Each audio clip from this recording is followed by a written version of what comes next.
आज का जो हमारा टॉपिक है वो आप टाइटल से समझ ही गए होंगे कि किस चीज़ के बारे में है। तो आज का हमारा जो टॉपिक है वो है कि अगर आप कोई रेंट पे करने में फ़ेल होते हैं या लेट होते हैं तो उस पर सुप्रीम कोर्ट ने क्या नया डिसीज़न दिया है और क्या ऑब्ज़र्व किया है, इसके बारे में हम डिस्कस करेंगे। लेकिन हम पहले कुछ चीज़ें डिस्कस करते हैं उसके पहले, कि जैसे इंसान की बेसिक नीड्स क्या होती है। इंसान की बेसिक नीड्स होती हैं रोटी, कपड़ा और मकान। तो फ़िलहाल के लिए तो अगर हम अभी रोटी कपड़े को साइड में रखते हैं और हम मकान के बारे में बात करते हैं, तो मकान क्या है कि ऐसा कहा जाता है ना, जहाँ हम रहते हैं वही हमारा घर है। तो जब हम किसी जगह पर नए जगह शिफ्ट होते हैं या किसी स्टेट में जाते हैं, कोई शहर में जाते हैं, नए शहर में जाते हैं, तो हम सबसे पहले क्या करते हैं, हम अपने रहने के लिए एक अरेंजमेंट करते हैं, वहाँ पर उसको मैनेज करते हैं कि हमें पहले रहने के लिए कोई जगह मिल जाए। अब बहुत सारे लोग ये सोच रहे होंगे कि इतने दिनों से पहले तो वीडियो नहीं बनाया और अब आज आकर ये सीधा मकान के बारे में बातें करने लगी है। तो क्योंकि हमारा तो टॉपिक ही यही है तो उस पर हम बात करेंगे ही करेंगे। तो आज का जो टॉपिक है वो हमारे रेंटेड प्रॉपर्टी से रिलेटेड है, कि अगर कोई प्रॉपर्टी आप रेंट पर लिए हैं, मान लीजिए कोई प्रॉपर्टी है, कोई हाउस है, कोई फ्लैट है जिसको आपने रेंट पर लिया हुआ है, तो उस पर जो सुप्रीम कोर्ट ने एक बहुत बड़ा रिलीफ दिया है कि अगर आप रेंटेड प्रॉपर्टी में पे नहीं करते हैं, लेट हो जाते हैं रेंट, तो जो हमारे जो भी लैंडलॉर्ड होंगे उस प्रॉपर्टी के, वो टेनेंट पर कोई क्रिमिनल केस नहीं कर पाएंगे। ठीक है, अगर वो लेट हो जाए रेंट देने में या फेलियर हो जाता है तो उस पर कोई क्रिमिनल केस नहीं हो सकता है। लेकिन यहाँ पर अभी भी इस चीज़ से कंफ्यूज होने की बिल्कुल भी ज़रूरत नहीं है कि वो सिर्फ क्रिमिनल केस नहीं कर सकता है, क्योंकि जो रेंट पे करने का ऑफेंस इतना बड़ा नहीं है तो उसके लिए वो क्रिमिनल केस नहीं कर सकता है। लेकिन अभी भी लैंडलॉर्ड के पास जो है सिविल जो नेचर का केस है वो अभी भी उसके पास वैसे ही सुरक्षित है, और वो सिविल केस के ज़रिए अपने रेंट की वसूली कर सकता है। ठीक है, तो उसके लिए वो रास्ता अभी भी खुला हुआ है। तो फिर इसमें क्या मामला है, पूरा सुप्रीम कोर्ट ने क्या कहा है, तो इसको हम आगे पढ़ेंगे। तो वीडियो में लास्ट तक बने रहिए, और ताकि कोई भी इम्पोर्टेंट पॉइंट आपसे मिस ना हो। तो चलिए शुरू करते हैं। पहले तो ये जान लेते हैं कि ये जो केस था इसमें जो मेन आपका सेक्शन था वो सेक्शन 403 आईपीसी और 415 के ऊपर जो है उन्होंने इसके ही थ्रू क्रिमिनल केस किया था। तो आगे बढ़ने से पहले हम ये देखते हैं कि जो हमारा आईपीसी सेक्शन 403 है और आईपीसी सेक्शन 415 है, ये किस चीज़ के बारे में बात करता है। तो पहले हम देखते हैं कि हमारा सेक्शन 403 क्या कहता है। कि 403 ये है कि dishonest misappropriation of property, whoever dishonestly misappropriates or converts to his own use any movable property shall be punished with imprisonment of either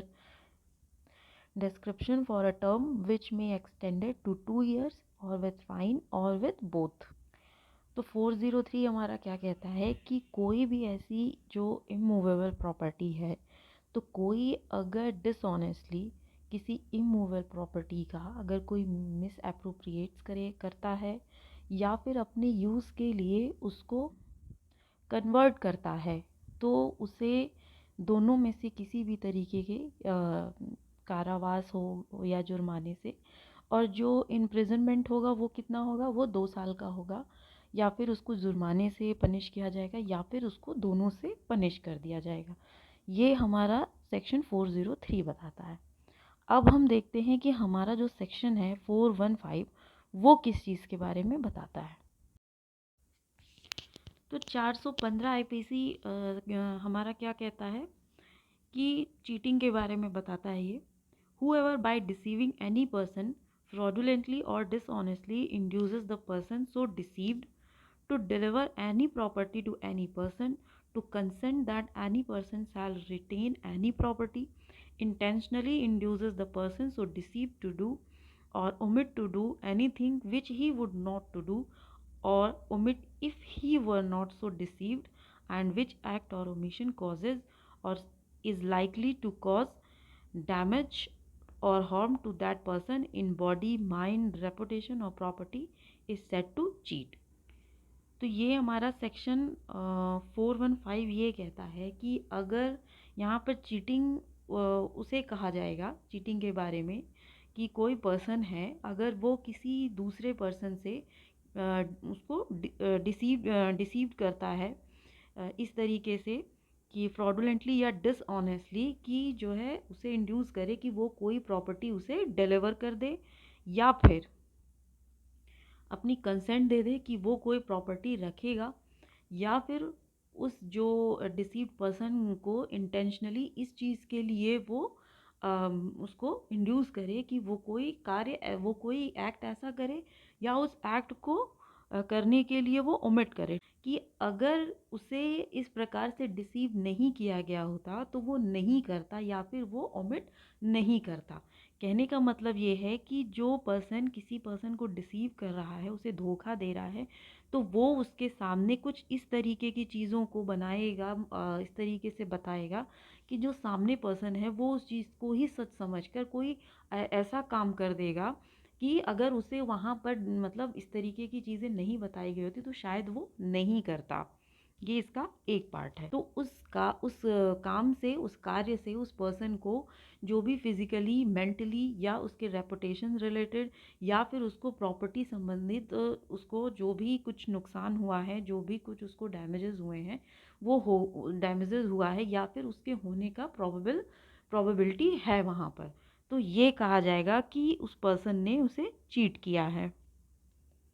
तो अब वापस आते हैं अपने केस पर। तो जो हमारा केस है, Neetu Singh and others versus state of Uttar Pradesh and others. तो इसमें जो इसका फैक्ट था कि ये मतलब जो भी पर्सन थे वो उन्होंने रेंट पे करने में थोड़ा सा डिले कर दिया था, लेट कर दिया था। तो उसमें जो उनके लैंडलॉर्ड थे उन्होंने उनके ऊपर जो है आईपीसी सेक्शन जो हमने अभी पढ़ा 415 और 403 पर एक क्रिमिनल केस बना दिया और उसके थ्रू उनको उनके ऊपर एफआईआर करवा दी। तो यहाँ पर जो इलाहाबाद हाई कोर्ट था, उन्होंने जो है इस एफआईआर को जो है वैलिड माना और कहा कि हाँ ठीक है, इनके ऊपर ये क्रिमिनल चार्जेस लगाए जाते हैं और ये क्रिमिनल केस चलेगा। उसके बाद ये जो हमारा मैटर है, ये हमारा मैटर आता है ये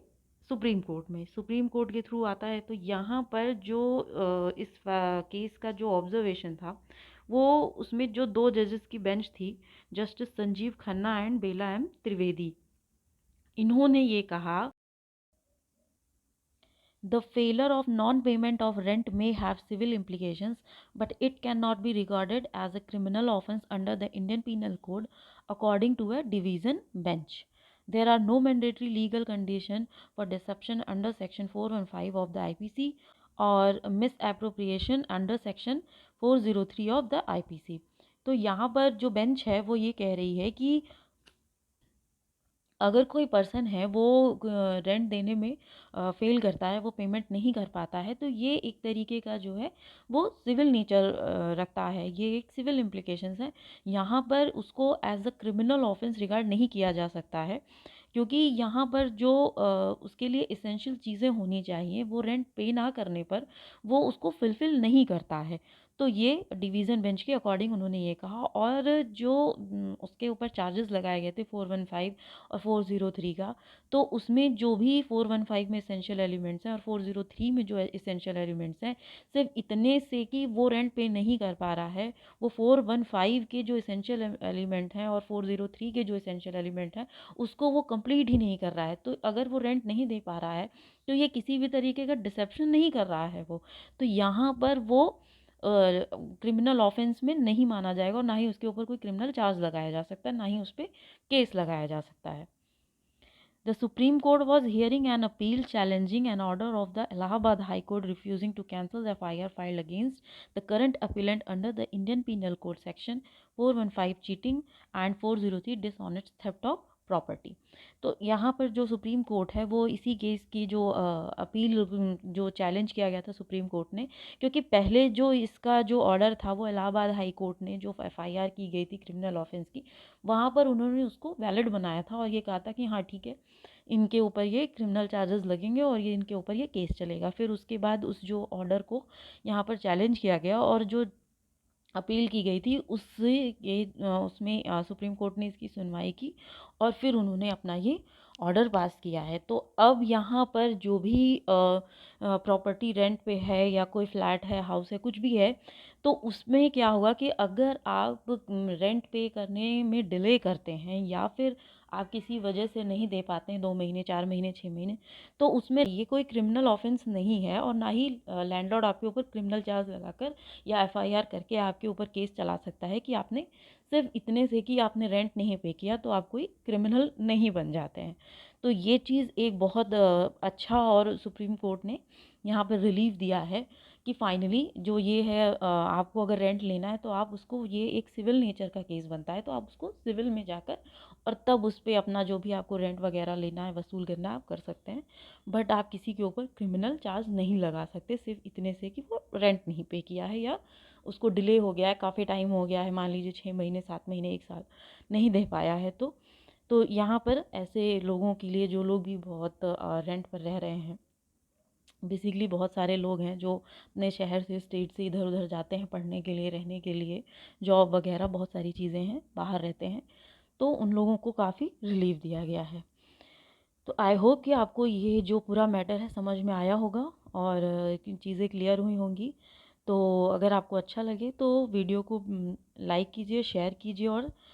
हमारे चैनल को सब्सक्राइब ज़रूर कीजिए। तब तक के लिए जय हिंद, जय भारत, थैंक यू।